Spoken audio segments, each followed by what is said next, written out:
ihan pystynyt kestämään, niin tässä kyllä niin kuin suomalaisten luunapit otettiin vastaan ja sitten pistettiin tykinlaukaus päälle. Ja mielenkiinto lisääntyy Pekingiä kohti. Nyt sinne Jekon Volkotin suomalaisten rinnalle pitää aika isolla ja tietysti myöskin Veseli Tsekit. Sinne pitää lisätä Röllerin nimi aika painavin kirjaimin. On aika siis täysin auki on toi pakka miesten keihässä. Joo, mielenkiintoista ja taso on selkeästi miesten keihässä noussut. Olipa uskomaton päätöskierros kyllä. Ensin hieno näytti, temppu saksalaiselta. Täällä arvokas voitto hänelle.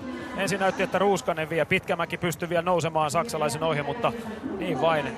Siellä oli taisteluhammasta erotettu ja voitto tuli.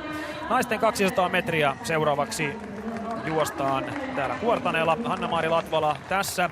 Tällä kaudella on juossut 24.03. Anna Hämäläinen ilahduttava paluu jälleen kansalliselle huipulle Kalevan kisoissa. SM-pronssia sieltä oli tuomisina. Sanna Erkinheimo vielä esittelyyn. Tällä kaudella juossut 24.70. Tässä on mielenkiintoinen nimi radalla 8 juokseva Aleksandra Fedorova-Shaper. Viestin olympiavoittaja Venäjän joukkueesta Pekingistä 2008 ja Halli MM2 muun muassa 4 matkalta muutaman vuoden takaa. Monipuolinen juoksija juniorina Euroopan mestaruus 100 metriä aidoista, että osaa myöskin aitajuoksua. Ja sitten Kukushina tietysti, Anna Kukushina Venäjän mestari 23.19 mukana myös tässä naisten 200 metrin matkalla.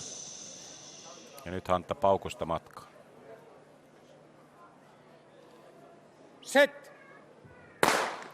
Anna Hämäläisellä Porissa se alkueräjuoksu oli huomattavasti parempi kuin mitä finaalijuoksu. Katsotaan millä tavalla Anna Hämäläinen täällä esiintyy. Näin sieltä tulee Hanna-Maari Latvala. Kukushina tällä hetkellä kuitenkin tätä juoksua tässä vauhdittaa. Myös Fedorova-Shaper tulee hyvin. Latvala juoksu on aika lennokkaan näköistä, mutta kuitenkin Fedorova-Shaper tässä tulee ja dominoi, vie tämän juoksun nimiinsä. Latvala taistelee kakkossijasta ja on toinen. Voittoaika 23.26.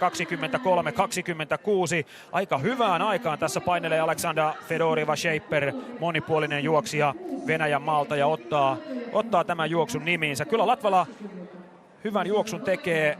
Katsotaan vielä aikaa. Voittajan aikaan 23.28 ja Latvala sinne 23,5 sekunnin tuntumaan on juoksun kakkonen. Joo, parantaa siis eka 24 sekunnin alitus ylipäänsä tänä vuonna. Sääli, että tuuli on 2,1 tilastokelpoisia. Ei tuuli on rahtu sen verran liikaa, mutta se ei sinällään, että Hantta tarvii nyt näitä kovia juoksuja. Nyt oli ihan erilainen viimeinen satanen, kun se oli esimerkiksi Kalevan kisoissa, että se alkaa tulla koko ajan paremmin loppuun ja 23.59 antaa jo paljon lupauksia loppukautta ajatellen. Ja Hämäläisen juoksu